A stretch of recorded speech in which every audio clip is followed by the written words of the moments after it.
Up now we have Pump Man, and Pump Man only has 3 tricks on hard, and the first one is the hardest one to overcome, so we'll talk about it first. So he pumps up his little water shield and then he jumps around. He can either big jump or little jump, but this is the important part. Depending on which way his water shield is rotating, there are these safe spots, and if you're on the wrong side, you might have to do a short hop. So that's very important to understand that you have to look how it's rotating while he's pumping it, and then get into position. See right here, this is not the right position. So you get hit, and you have to memorize these spots, or just play with really good reflexes. Get in position, see how I'm have to short hop that one. So as you're fighting him, you need to know that he can do multiple jumps to try to throw off your positioning. So you just have to keep playing on your feet and know all the positions rather than just picking one and trying to force the game into it. So here's me doing a perfect run.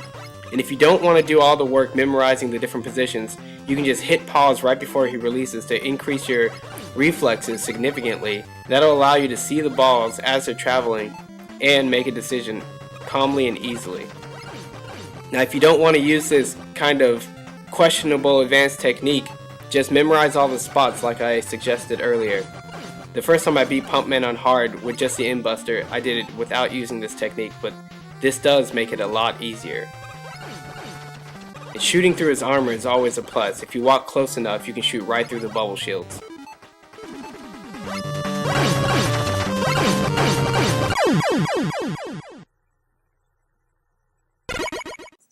Alright, we're at Sheepman, and this guy will really test your ability to keep track of things in your short-term memory and use some really good reflexes to survive.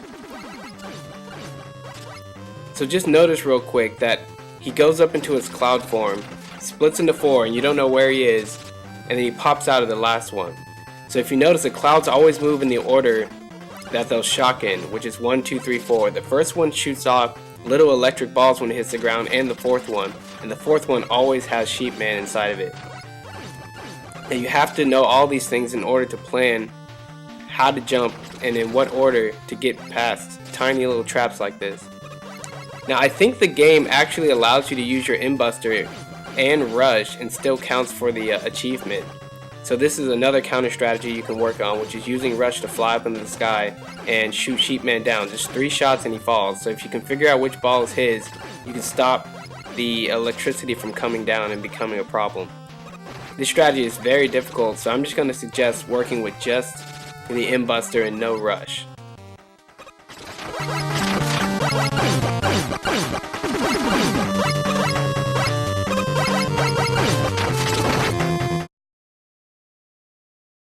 Now one thing you'll notice when people play to a really good, solid strategy is that every move they make seems to be purposeful and planning ahead. So right here, when the clouds go up, I'm always moving to the center of the stage because I don't want to trap myself in a corner if I don't have to. It's just like playing Street Fighter.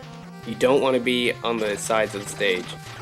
And the second thing you should notice is my positioning when I'm fighting Sheepman. I'm always positioned right about at that X in the picture because that's the sweet spot that allows me to account for both of his electric style projectile attacks without having to use my reflexes and determine which one he's using.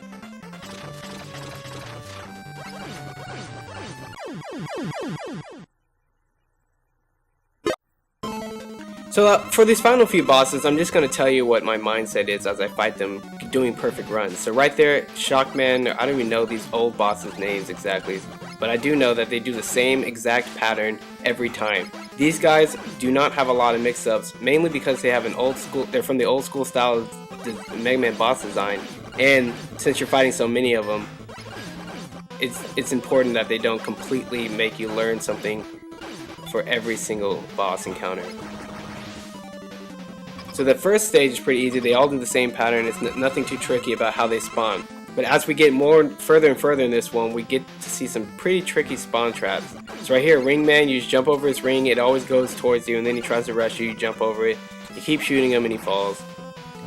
Now this guy, I found the sweet spot, and I like sticking to it. And you just do tight jumps, and you don't even have to worry about the flames coming up from the ground.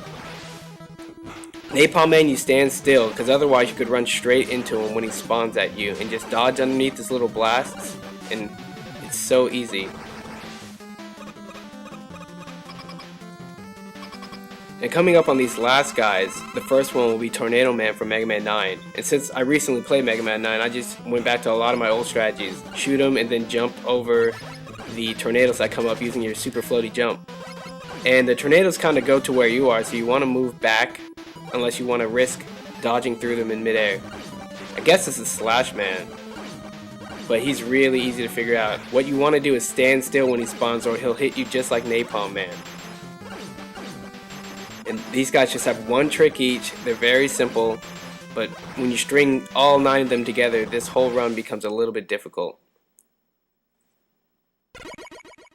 And for this final Wily boss, I kind of put him on normal because I haven't unlocked him on hard yet. But he is one of my favorite bosses in the game just because how fun he is to use the low gravity to jump up and shoot things and dodge things. But you notice that these little green homing attacks follow you in a specific order.